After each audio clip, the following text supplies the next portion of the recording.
Great Lakes Prepping here. The last couple decades saw a massive rise in popularity of a particular type of outdoor cooking appliance known as a rocket stove. A favorite among campers and preparedness enthusiasts alike, the rocket stove is very efficient at using a little bit of fuel to create a lot of heat.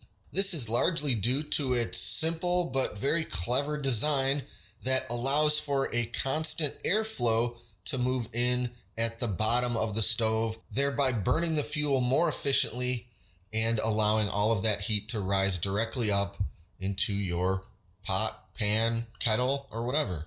And while the double-walled insulated stove housing certainly contributes by retaining and radiating a lot of heat, the real magic of a rocket stove comes from this lower chamber through which the fuel is fed and the air flows. And of course, as the popularity of commercially available rocket stoves rose, so did the popularity of DIY solutions. And there's perhaps no better way to make a DIY rocket stove than with some old aluminum cans. A lot of people have made these things, and there's a lot of different nuanced ways and methods in which you could do it. And in this video, I'm going to show you my version of the DIY aluminum can rocket stove.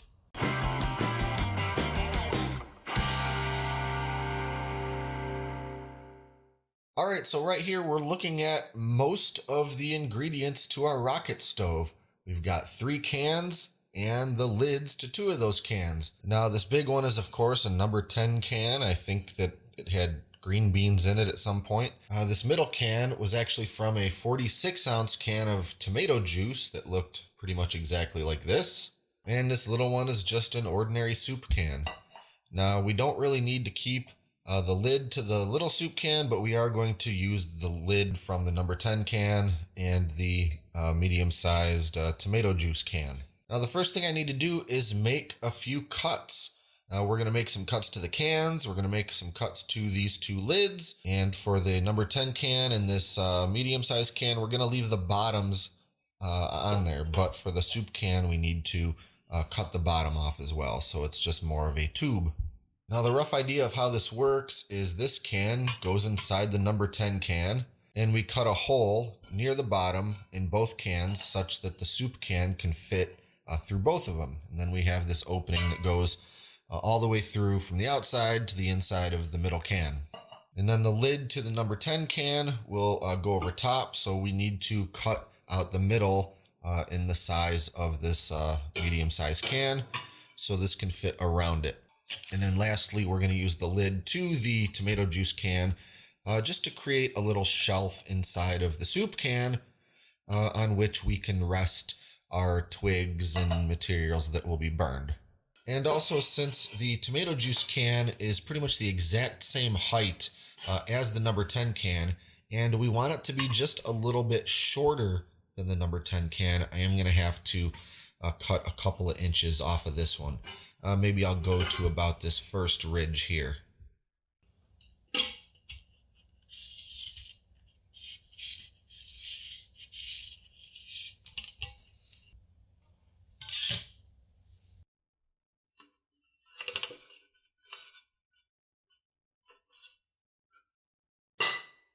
Okay, so we're getting ready to start making our cuts in these cans. But before we start, let me mention real quick that this is going to be absolutely a million times easier if you have a rotary tool like this, something like a Dremel or similar tool. Now you can of course do this by drilling a bunch of little holes and then using some kind of snips or a file or even a little metal saw. But really the most efficient and effective way to cut these cans is going to be with something like this rotary tool. This is actually a very simple and rather easy build, provided that you have something like a Dremel.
Okay, you should be able to get a sense for how this thing's starting to come together now.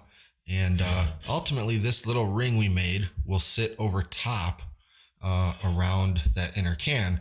But I want to make some little tabs that I can bend in to hold those in place. So how I'll do that is just make a few cuts in the can in a few spots, and then I can bend over a little piece of metal and hold that down. So I'll just go ahead and mark where I want to make my little tabs. I'm just going to sort of eyeball it.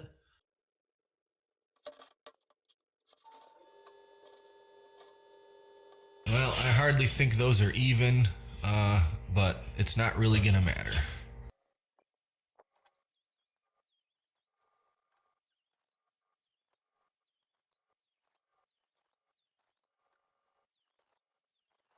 All right, the next thing that I'm going to do is fill this cavity between the inner can and the outer can with something that will both help insulate and sort of stabilize the components in here. You know, these can move around a little bit, and we don't want them to move around too much.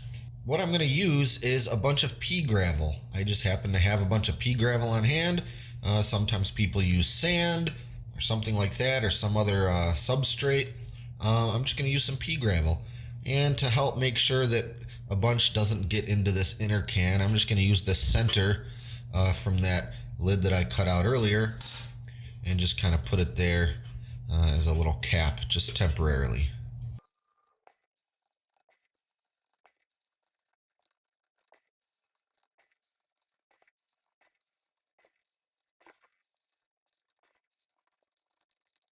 Okay, so I've got it filled up with this pea gravel just about to the point of the bottom of the slits I cut for these notches. So now when we put our ring in place here, we can fold these little notches down and they'll help hold that ring in place.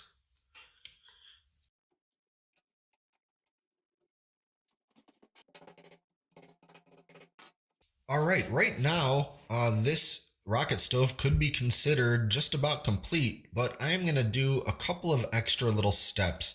I happen to have some of this high-temp gasket sealant stuff on hand, so I'm just going to use it to sort of seal up a couple of these choppy edges from where I cut it out a little jagged. And it's going to help hold everything together a little better, and also make sure we don't lose a bunch of that heat through these cracks. And I'll say again, make sure if you're going to use this stuff to get the high temp version of this, well, I'm using the JB Weld brand. There's other brands of this stuff, but it's got to be the high temp.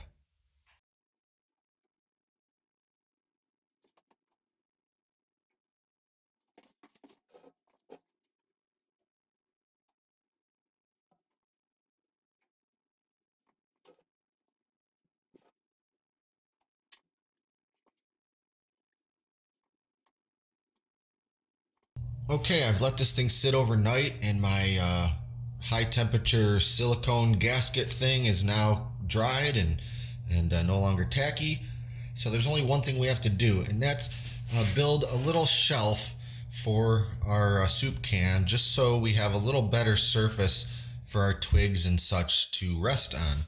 Now, I was planning on using the lid from that inner tomato juice can to do this with, but I think I'm actually going to use the inside of that number 10 can lid because I have a little more surface area without these sort of ridges in it to work with. So I've traced out the shape that I want to cut out, and that's going to go ahead and slide right into the soup can.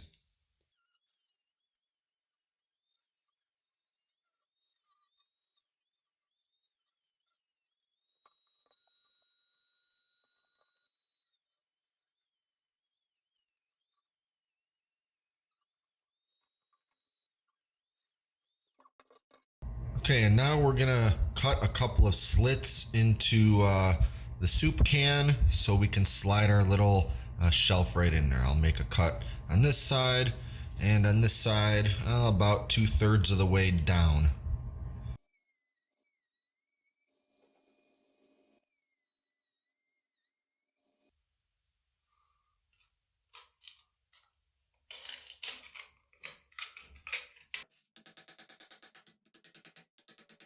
And there we have it. Our aluminum can rocket stove is complete and ready to try out. It's a brisk 20-degree January morning here in Michigan, which in my opinion is the perfect weather for testing my stove. Using the rocket stove is super easy. My only fuel will be some small, dry sticks. No need for fire starters, lighter fluid, or anything else. Just sticks and a barbecue lighter. After letting the sticks start to burn for a couple minutes, it's ready to cook.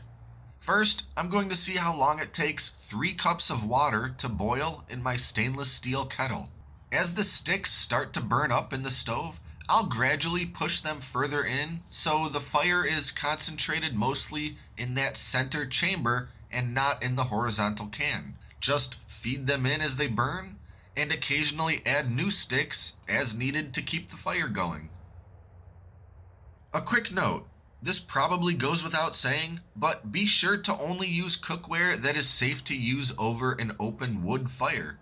I would never use one of my good non-stick frying pans for this, for example. I wouldn't want to risk damaging it, plus there is going to be soot all over the bottom when I'm done. I use this stainless steel kettle mostly for camping over a wood fire, and it works great. Starting with cold water in a cold kettle on a cold day, it took just about 9 minutes to start boiling. No complaints there. Now it's bacon time. The lip of the number 10 can has no problem holding the weight of my cast iron skillet, which is something I like a lot about this design. Many of the small DIY tin can stoves end up being far too small or flimsy to use with a full-sized cast iron skillet. Even on a chilly day like this, the cast iron heats up quickly and cooks my bacon just as well as on any other stove. Using this cheap DIY stove made me reflect a little bit about the money I've spent over the years on various outdoor and camping stoves. I start to think that I could have maybe just made 3 or 4 of these things, and that would probably be perfectly sufficient even at our large campsite where I'm cooking for a bunch of people. As long as you have plenty of dry sticks at the ready, this little rocket stove will get the job done. Either way, I really enjoy having a stove like this on hand just in case. Even with no power, no gas, no propane, and no seasoned firewood, I could still boil water and cook food, so long as I can scavenge up a few sticks, tree bark, or even bits of scrap lumber. So that's about it. This has been my version of the DIY aluminum can rocket stove. Be sure to like and subscribe to stay up to date with all our latest stuff, including future DIY gadget videos. Thanks for watching, and until next time, this is Great Lakes Prepping.